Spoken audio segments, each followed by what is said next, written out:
کیا نماز فجر کے بعد ہم سو سکتے ہیں؟ کہا جاتا ہے کہ اس وقت سونا بے برکتی کا سبب ہے۔ آپ صلی اللہ علیہ وسلم کا فرمان ہے، بورک لامتی فی بکورہا، صبح کے وقت میں میری امت کے لیے برکت ڈال دی گئی ہے۔ اس لیے رسول اکرم صلی اللہ علیہ وسلم کے صحابی ابو صخر الغامدی رضی اللہ تعالی عنہ اس حدیث کو سننے کے بعد نماز کے بعد ہی اپنے غلاموں کو بھجوا دیتے کام کاج پہ۔ اللہ نے اتنی برکت دی کہ ان کو ساتھ والے پڑوسی کا گھر کرائے پہ لینا پڑا کہ میں مال کہاں رکھوں۔ تو بلا شبہ یہ وقت تو برکت والا ہے، لیکن اگر انسان بیمار ہے یا اس کو تھکاوٹ ہے تو اس کے سونے میں کوئی ایسا گناہ، کوئی ایسی حرج والی بات نہیں ہے، لیکن اس وقت کو استعمال کرنا یہ باعث برکت ہے۔ اور یہ اس وقت ہی ممکن ہو سکتا ہے کہ انسان وقت پہ رات کو سو جائے۔ اللہ سے ہر روز ہم دعا مانگتے ہیں، میرے رب کی رحمت کے اندازے نہیں آپ کر سکتے کہ اللہ نے ہمیں کس طرح اپنے پیغمبر کے ذریعے کتنا خوبصورت سکھایا ہے کہ ہر روز یہ دعا نماز فجر پڑھ کے مانگو، کوئی کام نہیں کرو جب تک یہ دعا نہ پڑھ لو۔ اللہم انی اسألک علما نافعا ورزقا طیبا وعملا متقبلا۔ یا اللہ میں تجھ سے سوال کرتا ہوں، مجھے وہ علم دے جس کا نفع ملے، مجھے بھی نفع ملے، میرے گھر والوں کو، میری اولاد کو بھی نفع ملے، میرے رشتہ داروں کو بھی نفع ملے، میرے محلے اور بستی والوں کو بھی نفع ملے، میرے علاقے اور میرے ضلع اور میری قوم و ملت اور معاشرے کو نفع ملے۔ نفع مند علم کا سوال کرنا سکھا دیا اللہ کے رسول صلی اللہ علیہ وسلم۔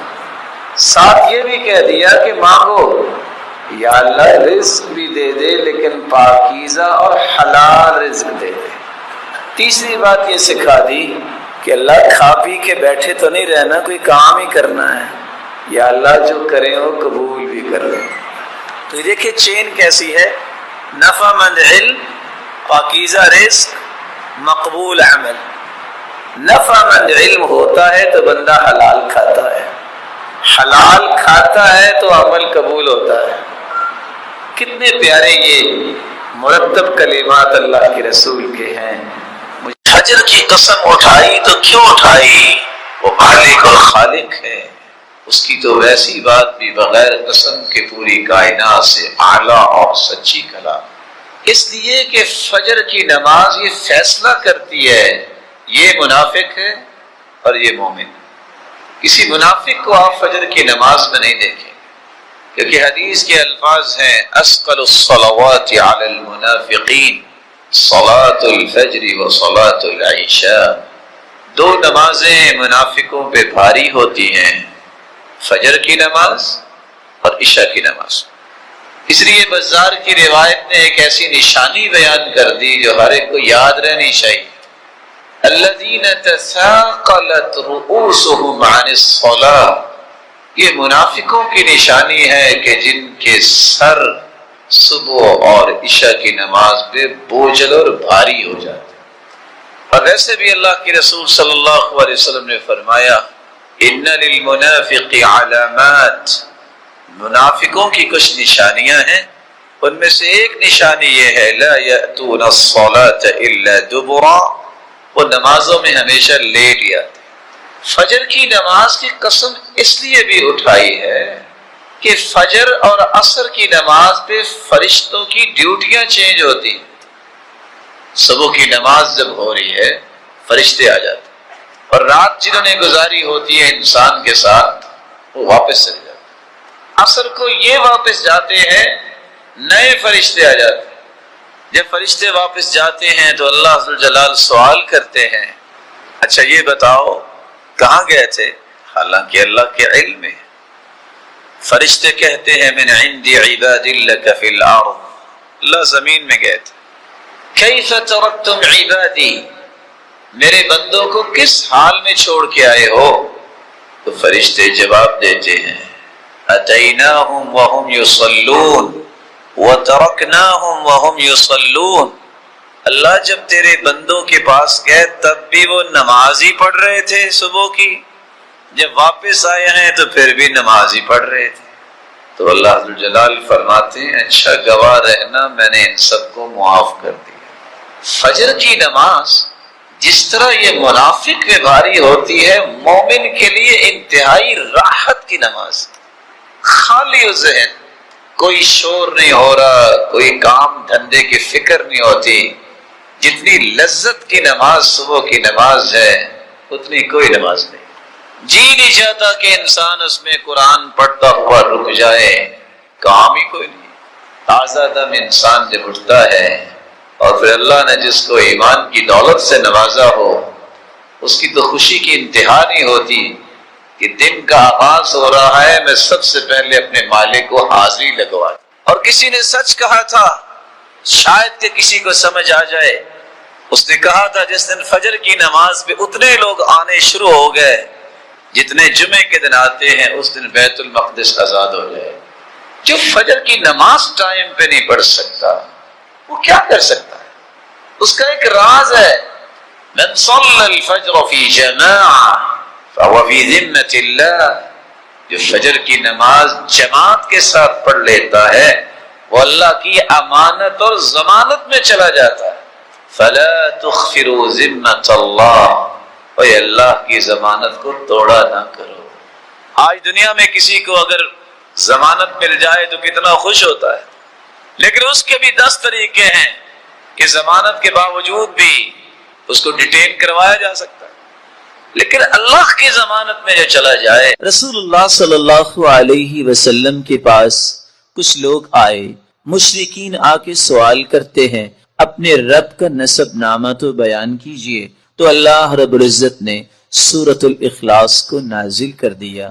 قل هو اللہ احد، کہہ دیجئے وہ اللہ ایک ہے، اللہ الصمد، اللہ بے نیاز ہے، لم یلد ولم یولد، نہ اس نے جنا اور نہ وہ جنا گیا، یعنی نہ اس کی اولاد ہے اور نہ ہی وہ کسی کی اولاد ہے، ولم یکن لہ کفوا احد، اور نہیں ہے اس کے لیے برابر کا کوئی ایک بھی، ولم یکن لہ کفوا احد، کوئی بھی اس کا ہمسر نہیں ہے۔ رسول اللہ صلی اللہ علیہ وسلم نے اس سورت کی عظمت کو بیان کرتے ہوئے فرمایا، میرے صحابہ یہ سورت ثلث القرآن ہے، قرآن کا تہائی حصہ ہے۔ والذی نفسی بیدی، اس ذات کی قسم جس کے ہاتھ میں میری جان ہے، انہا لتعدل ثلث القرآن، یہ سورت اخلاص قرآن مجید کا تہائی حصہ ہے۔ اور دوسری روایت کے الفاظ ہیں، رسول اللہ صلی اللہ علیہ وسلم نے فرمایا تم میں سے ہر شخص یہ کام تو کر سکتا ہے اگر وہ کرنا چاہے، وہ کام کیا ہے؟ تم میں سے کوئی اس بات سے عاجز ہے کہ وہ ایک رات میں تہائی قرآن پڑھ لے؟ ایعجز احدکم ان یقرأ ثلث القرآن فی لیلہ فإنه من قرأ قل هو اللہ احد اللہ الصمد فی لیلۃ فقد قرأ لیلته ثلث القرآن، جو رات کے وقت سورۃ الاخلاص کی تلاوت کر لیتا ہے گویا کہ اس نے قرآن کا تہائی حصہ پڑھ لیا۔ قرآن کے تہائی حصے کا معنی بیان کرتے ہوئے علماء نے یہ بھی لکھا ہے کہ قرآن مجید کے اندر 3 اساسی مقاصد بیان کیے گئے ہیں۔ اللہ کی توحید کو بیان کیا گیا، اللہ کے اوامر اور نواہی کو بیان کیا گیا، اللہ تعالیٰ کے پیارے پیغمبروں اور پھر ان کی قوموں کے اخبار و قصص کو بیان کیا گیا۔ تو سورۃ الاخلاص علم التوحید، توحید کا ایک مرکز ہے، توحید کی حقیقت کو کھولنے والی یہ سورت ہے۔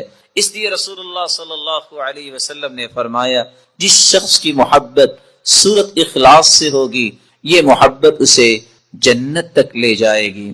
جامع ترمذی کی روایت ہے کہ ایک آدمی اللہ کے رسول صلی اللہ علیہ وسلم کے پاس آیا اور کہنے لگا انی احب هذه السورہ، اللہ کے رسول صلی اللہ علیہ وسلم مجھے اس سورت سے بہت محبت ہے۔ کون سی سورت؟ قل هو اللہ احد، فقال ان حبک ایاہا یدخلک الجنہ، یاد رکھنا اس سورت کے ساتھ تیری محبت تمہیں جنت میں لے جائے گی۔ یہاں تک رسول اللہ صلی اللہ علیہ وسلم نے فرمایا من قرأ قل هو اللہ احد 10 مرات دن اللہ لہ بیتا فی الجنہ، جو شخص 10 مرتبہ سورۃ الاخلاص پڑھ لیتا ہے اللہ تعالیٰ اس کا جنت میں گھر بنا دیتے ہیں۔ یہی وجہ ہے رسول اللہ صلی اللہ علیہ وسلم نے فرمایا کہ سورۃ الاخلاص قرآن مجید کی بہترین سورت ہے۔ نعم السورتان ہما یقرآن فی الرکعتین قبل الفجر، قرآن مجید کی سب سے خوبصورت صورتیں جو فجر کی نماز سے پہلے 2 رکعتوں کے اندر پڑھی جاتی ہیں، قل یا ایھا الکافرون اور قل هو اللہ احد۔ بلکہ اس صورت کے الفاظ اللہ کے ہاں اتنا مقام رکھتے ہیں، ان الفاظ کے ساتھ اگر دعا کی جائے تو یہ اس میں اعظم بن جاتا ہے، جو بھی دعا کی جائے اللہ اس دعا کو رد نہیں کرتے۔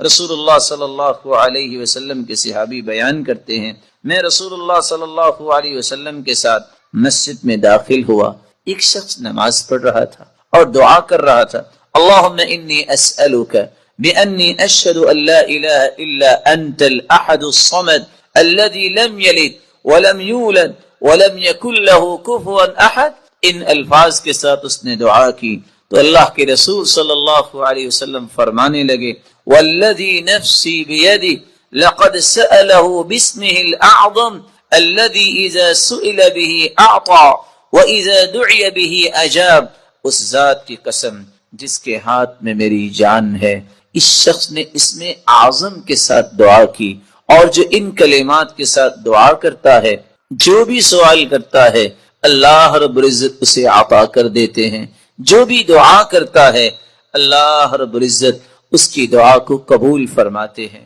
بلکہ رسول اللہ صلی اللہ علیہ وسلم نے فرمایا، جو سورۃ الاخلاص کی تلاوت کرتا ہے اللہ رب العزت اس کے گناہوں کو بھی معاف فرما دیتے ہیں۔ ایک مرتبہ نہیں، آپ نے 3 مرتبہ فرمایا قل یا ایھا الکافرون فقال قد برئ من الشرک۔ ایک آدمی کو قل یا ایھا الکافرون پڑھتے سنا، آپ نے فرمایا یہ شرک سے بری ہو گیا۔ دوسرے شخص کو سنا وہ قل هو اللہ احد پڑھ رہا تھا، فقال غفر له، اللہ رب العزت نے اس کے گناہوں کو معاف کر دیا ہے۔ رسول اللہ صلی اللہ علیہ وسلم کے صحابی سیدنا کعب رضی اللہ تعالی عنہ نے کتنی خوبصورت بات کی، فرمایا کرتے تھے السماوات السبع والارضون السبع، 7 آسمان اور 7 زمینوں کی بنیاد اسست علی هذه السورہ، اس کی بنیاد اس سورت اخلاص پر رکھی گئی ہے۔ رسول اللہ صلی اللہ علیہ وسلم نے اسی لیے صحابہ کرام کو اس بات کی نوید سنائی کہ جب ایک شخص سفر میں نکلا، جب بھی وہ نماز پڑھا تھا تو سورۃ الاخلاص کی تلاوت بھی کیا کرتا۔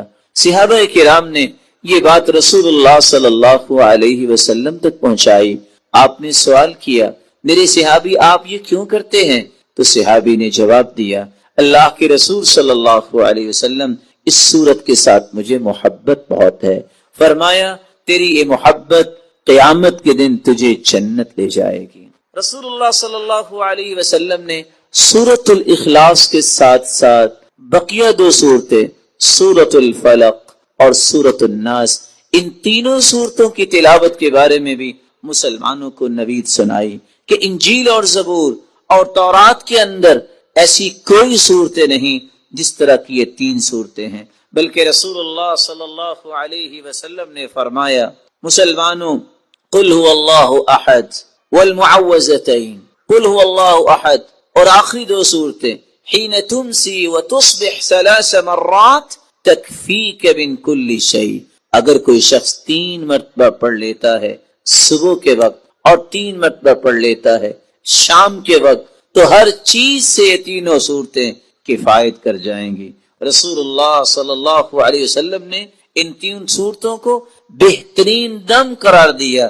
رسول اللہ صلی اللہ علیہ وسلم کی زوجہ مطہرہ صدیقہ بنت الصدیق حبیبۃ رسول اللہ صلی اللہ علیہ وسلم عائشہ رضی اللہ تعالی عنہ فرماتی ہیں ان النبی صلی اللہ علیہ وسلم كان اذا آوى الى فراشی، رسول اللہ صلی اللہ علیہ وسلم جب آرام کرنے کے لیے اپنے بستر کی طرف جاتے کل لیلہ، ہر رات جمع کفی، اپنے دونوں ہاتھوں کو جوڑتے، ثم نفس فیہما، پھر ان دونوں ہاتھوں میں پھونک مارتے، فقرأ فیہما، اور قرآن مجید کی یہ تلاوت کرتے، قل هو اللہ احد وقل اعوذ برب الفلق وقل اعوذ برب الناس، ان تینوں صورتوں کی تلاوت کرتے، ثم يمسح بهما ما استطاع من جسدی، يبدأ بهما على رأسه ووجهه وما اقبل من جسدی، يفعل ذلك 3 مرات، ان تینوں صورتوں کو پڑھنے کے بعد اپنے ہاتھ میں پھونکے اپنے سر پہ اور رسول اللہ صلی اللہ علیہ وسلم اپنے چہرہ انور پہ اور اپنے جسم کے سامنے حصے سے اور جہاں تک آپ کا ہاتھ جاتا اپنے آپ کو دم کیا کرتے۔ اس صورت نے ہمیں بہت سارے پیغامات دیے ہیں۔ سب سے پہلا پیغام یہ ہے، بندہ مومن وہی اللہ کے ہاں مقرب ہو سکتا ہے، وہی اللہ کا محبوب بن سکتا ہے جو توحید کو خالص کرتا ہے۔ اور سب سے بڑا پیغام اس صورت کا یہ ہے کہ اللہ کی وحدانیت کو قبول کیا جائے، کسی کو اس کے ساتھ شریک نہ کیا جائے، کسی کو ساجی نہ سمجھا جائے۔ دوسرا اس صورت کا پیغام یہ ہے کہ اگر اللہ کے رسول صلی اللہ علیہ وسلم نے فرما دیا تو میری اور آپ کی زندگی کے معمولات میں یہ آ جانا چاہیے۔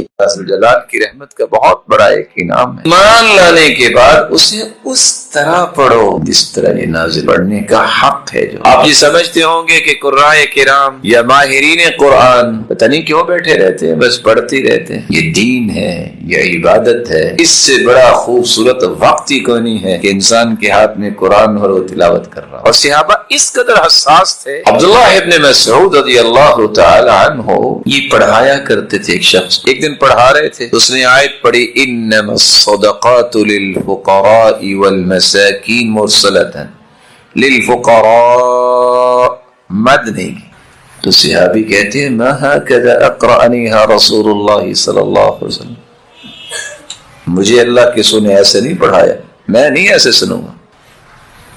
شاگرد پوچھتا ہے وَكَيْفَ أَقْرَأَكَهَا يَا أَبَا عبد الرحمن، اے ابو عبد الرحمن آپ کو اللہ کے سننے کیسے پڑھایا؟ پھر انہیں پڑھ کے سنایا انما الصدقات للفقراء والمساکین، فمدها مد کر کے اس آیت کو پڑھا۔ یا اہل علم بیٹھے ہیں مد کریں یا نہ کریں معنی میں تبدیلی نہیں آتی، لیکن صحابی نے اس ادا کی حفاظت کیسے کی؟ چونکہ یہ اللہ کے رسول نے مد کی ہے، میں اس کے بغیر نہ پڑھاؤں گا نہ سنوں گا۔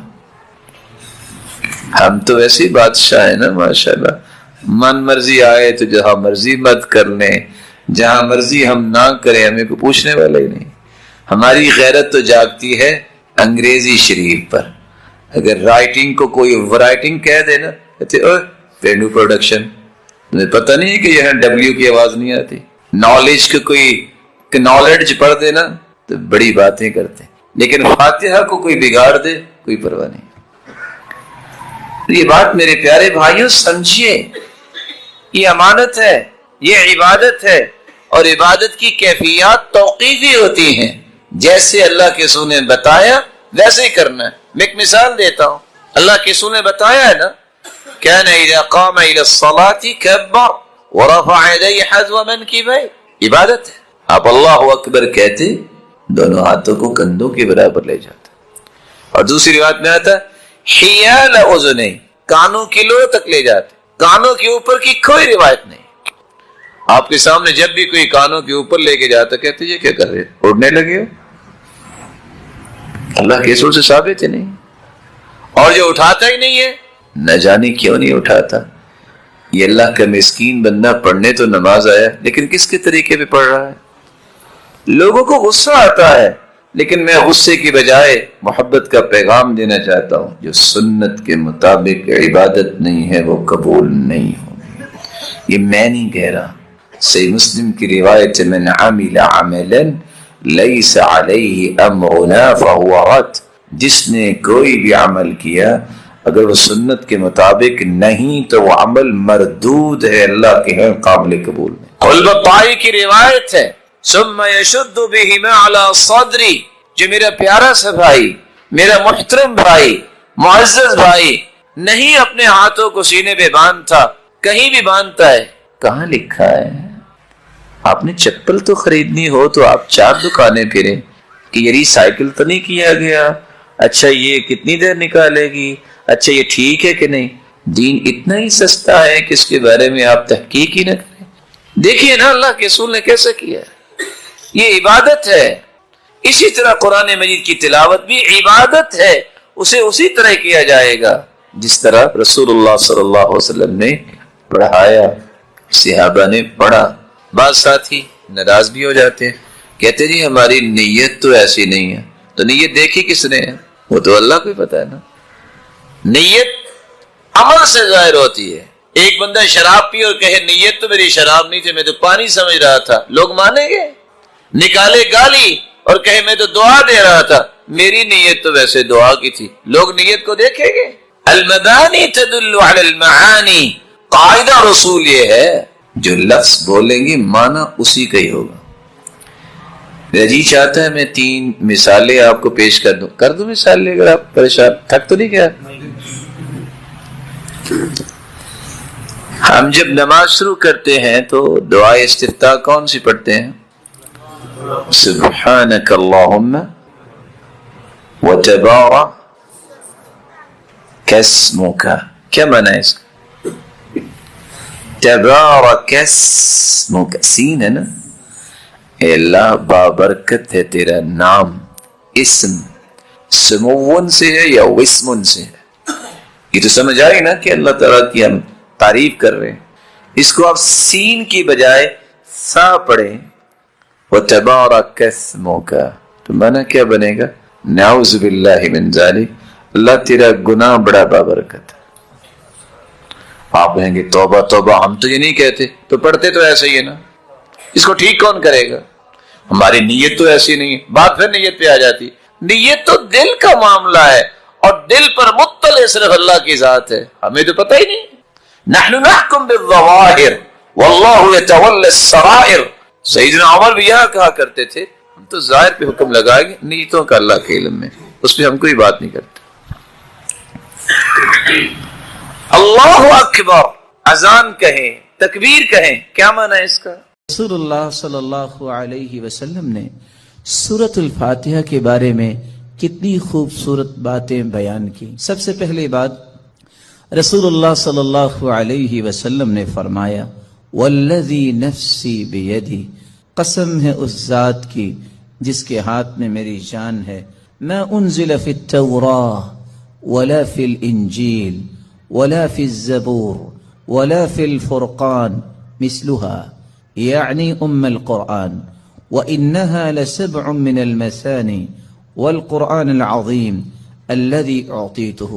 اللہ تعالیٰ نے آسمانی اور الہامی کتابوں میں سے نہ تو تورات میں ایسی صورت نازل کی، نہ انجیل میں ایسی صورت نازل کی، نہ ہی زبور میں ایسی کوئی صورت نازل کی، اور نہ ہی قرآن مجید میں ایسی صورت ہے جیسی اللہ تعالیٰ نے سورۃ الفاتحہ کو نازل کر کے اپنی مخلوق پر انعام کیا ہے۔ یہ 7 آیتیں بار بار پڑھی جانے والی ہیں، یہ ام القرآن بھی ہے، قرآن مجید کی ماں کا درجہ اس کو دیا گیا، ام الکتاب بھی ہے، یہ کتاب کی، کتاب اللہ کی ماں کا درجہ دیا گیا اس کو۔ رسول اللہ صلی اللہ علیہ وسلم نے ایک دوسری روایت میں فرمایا کہ سورۃ الفاتحہ یہ ایک بے مثال نور ہے، ایک ایسی روشنی ہے۔ سیدنا عبداللہ ابن عباس رضی اللہ تعالی عنہ بیان کرتے ہیں، بینما جبریل قاعد عند النبی صلی اللہ علیہ وسلم سمع نقیضا من فوقه فرفع رأسه فقال، رسول اللہ صلی اللہ علیہ وسلم کے پاس جبریل امین تشریف فرما تھے، اچانک سے ایک آواز آئی، رسول اللہ صلی اللہ علیہ وسلم نے اپنا سر مبارک اٹھایا اور پوچھا یہ آواز کیسی ہے؟ تو جبریل امین نے جواب دیا، هذا باب من السماء فتح اليوم لم يفتح قط الا اليوم، آسمان کا یہ وہ دروازہ کھلا ہے جو آج تک نہیں کھلا تھا۔ فنزل منه ملک، اور اس دروازے سے ایک فرشتہ زمین کی طرف اترا ہے، فقال هذا ملک نزل الى الارض لم ينزل قط، پہلے نہیں اتارا گیا یہ فرشتہ الا اليوم، آج ہی اس کو اترنے کا حکم دیا گیا. فسلم، اور اس فرشتے نے اتر کر سلام کہا. وقال ابشر بنورین، اے اللہ کے محبوب دو روشنیوں کے لیے، دو روشنیاں اور دو نوروں کے ساتھ آپ کو خوشخبری دینے آیا ہوں. اوتیتہما لم یؤتہما نبی قط قبلک، ایسے نور جو آپ سے پہلے کسی نبی کو عطا نہیں کیے گئے. فاتحۃ الکتاب، ایک سورۃ الفاتحہ ہے. وخواتیم سورۃ البقرہ، اور سورۃ البقرہ کی آخری آیات ہیں. لن تقرأ بحرف منہما الا اعطیت، سورۃ البقرہ کی آخری آیتیں اور سورۃ الفاتحہ کا کوئی بھی حرف آپ پڑھیں تو اللہ رب العزت اس ایک ایک حرف کے بدلے عطائیں کرتے ہیں. اور یہ روایت صحیح ترغیب میں موجود ہے. بلکہ رسول اللہ صلی اللہ علیہ وسلم نے اس سورت کی عظمت کو بیان کرتے ہوئے صحابہ کرام کو کتنی خوبصورت بات سمجھائی. صحیح بخاری کا وہ واقعہ کتنا مشہور ہے کہ جب صحابہ کرام بنی سلیم کے قبیلے میں پہنچے، جب پتہ چلا ایک آنے والی عورت نے بتایا کہ ہمارے قبیلے کے سردار کو بچھو نے کاٹ لیا ہے، کیا آپ کے پاس کوئی ایسا شخص ہے جو شخص دم کر سکتا ہو؟ تو رسول اللہ صلی اللہ علیہ وسلم کے ایک صحابی جنہوں نے صرف سورۃ الفاتحہ تلاوت کی اور اس کو دم کر دیا، رسول اللہ صلی اللہ علیہ وسلم کے اس صحابی نے اس سورۃ الفاتحہ کو پڑھنے کے بعد جب دم کیا تو وہ شخص ایسی شفا کی طرف چلا گیا وَكَأَنَّمَا نُشِطَ مِنْ عِقَالٍ، جیسے کوئی گرہ باندھی ہو کھول دی جائے. رسول اللہ صلی اللہ علیہ وسلم کے صحابہ نے کہا جب تک اللہ کے رسول سے بات نہ ہو جائے تو یہ انہوں نے جو 30 بکریاں بطور عوض اس کے دیا ہے، ہم اس وقت تک کوئی بات نہیں کریں گے. جب رسول اللہ صلی اللہ علیہ وسلم کو یہ بات پہنچی، آپ نے فرمایا وَمَا كَانَ يُدْرِي أَنَّهَا رُقْيَ اقسموا وَاضْرِبُوا لِي بِسَهْمٍ، آپ کو پتہ نہیں اللہ تعالیٰ نے اس سورت کو شفا بنا کے، اس سورت کو دم بنا کے نازل کیا ہے. اور یہی بات ابن القیم رحمۃ اللہ علیہ نقل کرتے ہیں کہ میں نے کتنے سفر کیے اور جب بھی میں بیمار ہوا تو میں نے اللہ کے پیارے پیغمبر کی اس بات پہ یقین کر کے دوائی نہیں لی بلکہ سورۃ الفاتحہ پڑھتا اور میں دم کر لیتا اپنے آپ کو، اللہ رب العزت مجھے شفا یاب کر دیتے. سورۃ الفاتحہ یہ عظیم ترین سورت ہے. رسول اللہ صلی اللہ علیہ وسلم کے صحابی سیدنا ابو سعید بن معلی بیان کرتے ہیں مر بی النبی صلی اللہ علیہ وسلم وانا اصلی، اللہ کے رسول صلی اللہ علیہ وسلم میرے پاس سے گزرے، میں نماز پڑھ رہا تھا، مجھے انہوں نے آواز دی، میں نے سلام پھیرا اور سلام پھیرنے کے بعد اللہ کے رسول صلی اللہ علیہ وسلم کی خدمت اقدس میں حاضر ہوا.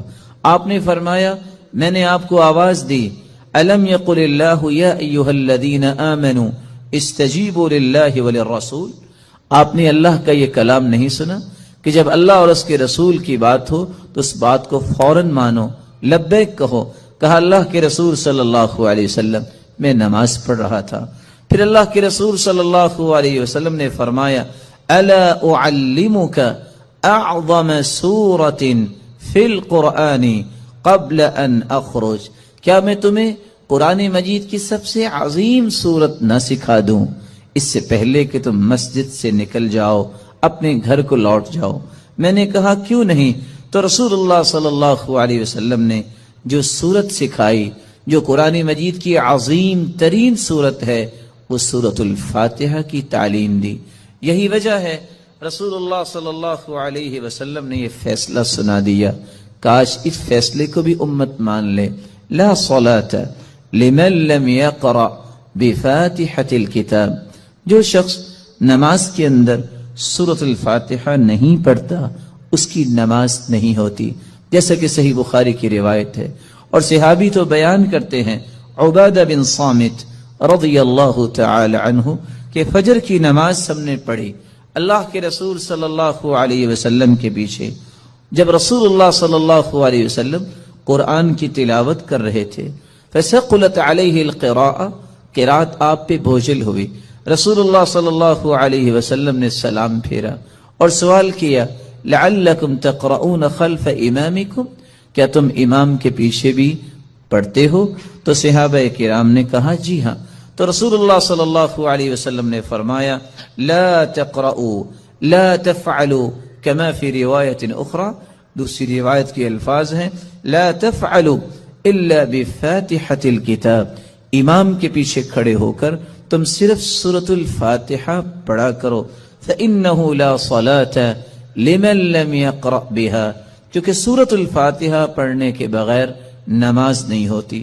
یہ ایسی خوبصورت اور ایسی مبارک صورت ہے جو اللہ اور اس کی مخلوق کے درمیان مکالمے کا ایک خوبصورت جوہر ہے، ایسا گوہر ہے۔ انسان الحمدللہ رب العالمین کہتا ہے تو اللہ رب العزت فرماتے ہیں، حمیدنی عبدی، میرے بندے نے میری حمد و توصیف بیان کی۔ جب بندہ مومن الرحمن الرحیم کہتا ہے تو اللہ رب العزت فرماتے ہیں، اسنا علی عبدی، میرے بندے نے میری تعریف کی ہے۔ جب بندہ مومن یہ کہتا ہے مالک یوم الدین تو اللہ رب العزت فرماتے ہیں، مجدنی عبدی، میرے بندے نے میری بزرگی بیان کی ہے۔ جب انسان بندہ مومن یہ کہتا ہے ایاک نعبد و ایاک نستعین تو اللہ رب العزت فرماتے ہیں، ھذا بینی و بین عبدی ولعبدی ما سأل، یہ میرے اور میرے بندے کے درمیان ہے، جو کچھ بھی میرا بندہ مانگے گا میں اسے عطا کروں گا۔ تو اللہ رب العزت کے ساتھ ہم کلام ہونے کا یہ خوبصورت ذریعہ ہے۔ تو آئیے اس سورت کی طرف چلتے ہیں اور اس کے معانی کو سمجھنے کی کوشش کرتے ہیں۔